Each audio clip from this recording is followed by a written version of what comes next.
వికారాబాద్ జిల్లా తాండూరు మండలం శ్రీ రేణుకా ఎల్లమ్మ దేవాలయం కొట్లాపూర్ తేదీ 1/5/2026 నుంచి 31/5/2026 వరకు జాతర మహోత్సవాలు నిర్వహించనున్నట్లు చైర్మన్ పట్లోల ప్రవీణ్ రెడ్డి తెలిపారు.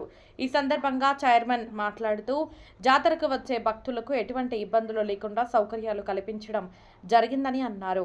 ముఖ్యంగా ప్రధాన ఘట్టమైన రథోత్సవం శుక్రవారం మే 15వ తేదీన సాయంత్రం 4:35 నిర్వహించడం జరుగుతుందని వివరించారు.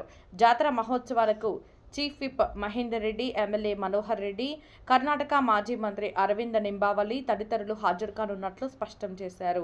ఈ జాతర మహోత్సవాలకు కర్ణాటక, తెలంగాణ, మహారాష్ట్ర, ఆంధ్రప్రదేశ్ రాష్ట్రాలతో పాటు వివిధ ప్రాంతాలకే చెందిన భక్తులు అధికంగా వస్తారని చెప్పారు. కార్యక్రమంలో గ్రామ ఉప సర్పంచ్ రాజు, ఆలయ మాజీ చైర్మన్ నవీన్ చందర్ రెడ్డి, కార్యవర్గ సభ్యులు కాపు సుజాత, చెవిటి నరసింహులు, పుట్టే నాయక్, జిన్గుర్తి రాజుగౌడ్, సాకలి రాజు, రాయిపల్లి లక్ష్మి, మాజీ సర్పంచ్ సాయిలు, మైనారిటీ నాయకులు శంషుద్దీన్ తదితరులు పాల్గొన్నారు. ఆదేశాల ప్రకారం ఈ నెల రోజులు జరిగే ఉత్సవాలు అంటే మే 1 నుంచి పున్నం నుంచి మరి 31 పున్నం వరకు జరిగే ఈ నెల రోజుల ఉత్సవాల్లో భక్తులకు ఎలాంటి ఇబ్బందులు కలగకుండా కమిటీ మెంబర్లతో పాటు కార్యకర్తలు, కాంగ్రెస్ పార్టీ కార్యకర్తలు అందరూ పాల్గొని భక్తులకు ఎలాంటి ఇబ్బందులు కలగకుండా వాటర్ సప్లై కానీ భక్తులకి బయట సీసీ కెమెరాల నిఘాలో కూడా ఉంటారు. అదే నైట్ టైంలో వచ్చే భక్తుల కోసమని లోపల బస్సు కూడా వాళ్ళకి ఏర్పాటు చేయడం జరిగింది.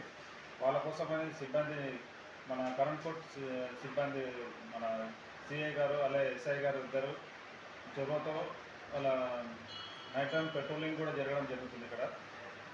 ఇక భక్తులకు ఎలాంటి ఇబ్బంది కలిగిన వాలంటీర్స్ 10 మంది వాలంటీర్స్ పెట్టి వాళ్ళకి ఎలాంటి ఇబ్బందులు కలగకుండా ఎప్పటికప్పుడు చర్యలు తీసుకుంటూ ఇంకా జాతరోత్సవాలు నెల రోజులు జరుగుతాయి కాబట్టి మే 15 తారీఖు నాడు రథోత్సవం అలాగే జాతర పండుగ జరుగుతుంది కాబట్టి అక్కడ జాతర రోజు మనోహర్ రెడ్డి గారు మహేందర్ రెడ్డి గారు, పట్నం మహేందర్ రెడ్డి గారు కూడా అలాగే